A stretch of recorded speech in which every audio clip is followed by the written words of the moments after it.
It's 11 p.m. The house is asleep, and you are lying in bed next to your husband.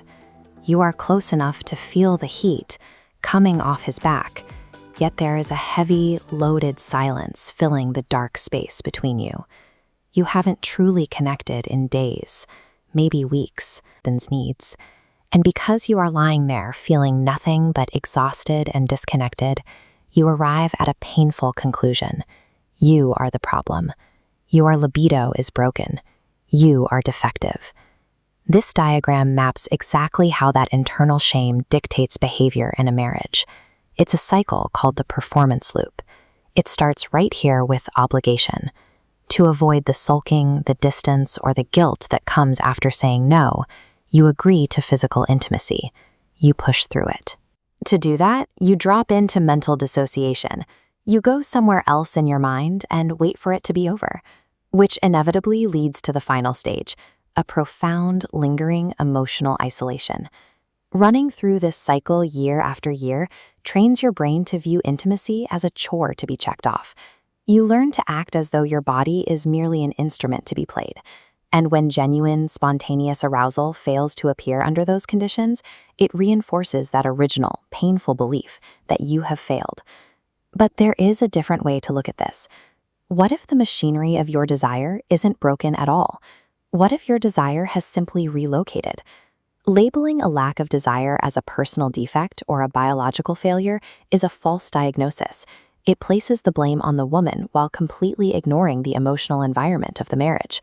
There is a massive disconnect between the expectations of the 10 p.m. bedroom and the reality of 3 p.m. household management. You cannot spend the entire day acting as a housekeeper, a scheduler, and a problem solver, feeling completely unseen, and then seamlessly transition into a passionate partner the moment the lights go out.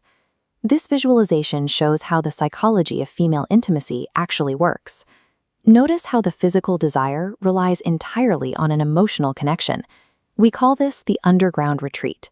When the environment lacks emotional safety and visibility, desire buries itself. It goes underground for protection. For many women, emotional connection is the mandatory doorway to physical connection. You have to feel connected, valued, and heard in the everyday, ordinary moments of a marriage before the physical vulnerability of sex feels safe. When that emotional foundation cracks, when a woman is consistently treated as a manager of logistics rather than a cherished partner, that connection dries up. The desire drops entirely below the surface. And without that emotional infrastructure, the bedroom begins to feel like a transaction. In a long-term marriage, physiological arousal is intrinsically linked to everyday emotional validation. A chronic lack of sex usually points to a chronic lack of being truly seen. This brings up a difficult question. If the emotional foundation is crumbling, why do so many women stay silent? Why endure the roommate dynamic instead of simply asking for what you need? The answer lies in how we are conditioned. We are handed the myth of the selfless wife early on. We learn that keeping the peace is our primary job, and that the collective tranquility of the household matters more than our own personal boundaries, preferences, or pleasure. Breaking that silence requires navigating a very specific, paralyzing fear. Naming the problem out loud means risking rejection. It means facing potential defensiveness, dismissal, or anger from the person you share a life with. But swallowing those words has a severe cost. Unspoken truth doesn't vanish. It ferments into resentment. It builds a slow, quiet wall of physical distance between two people who occupy the same house, but live entirely separate emotional lives. Prioritizing silence to keep the peace does not save a marriage. It systematically erases the vibrant, curious woman living inside it, burying her under the weight of everything she never said. Intimacy is the difficult, ongoing willingness to let your complete inner world, your fears, your frustrations, and your needs, be known by your partner without fear of judgment. This is author and researcher Brené Brown. Her work suggests that real connection begins where self-protection ends. She identifies vulnerability as the birthplace of innovation, creativity, and change, a principle that shifts the entire dynamic of a marriage. The operational reality of a relationship is that you cannot successfully pursue a deep, connected physical relationship while keeping your protective emotional walls firmly in place. The walls have to come down first.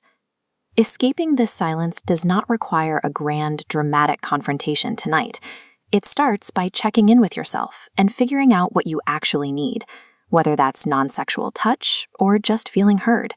Then you risk the awkwardness of a truthful, minor conversation. By showing up as your authentic self, complete with actual desires and boundaries, you stop performing a rigid script. You give your partner permission to do the same, and together, you start building a bridge across that empty space in the bed. The silence in your marriage is a choice, not a permanent prison. Wanting to be fully known, emotionally and physically, means you are not asking for too much. And above all else, you are not broken.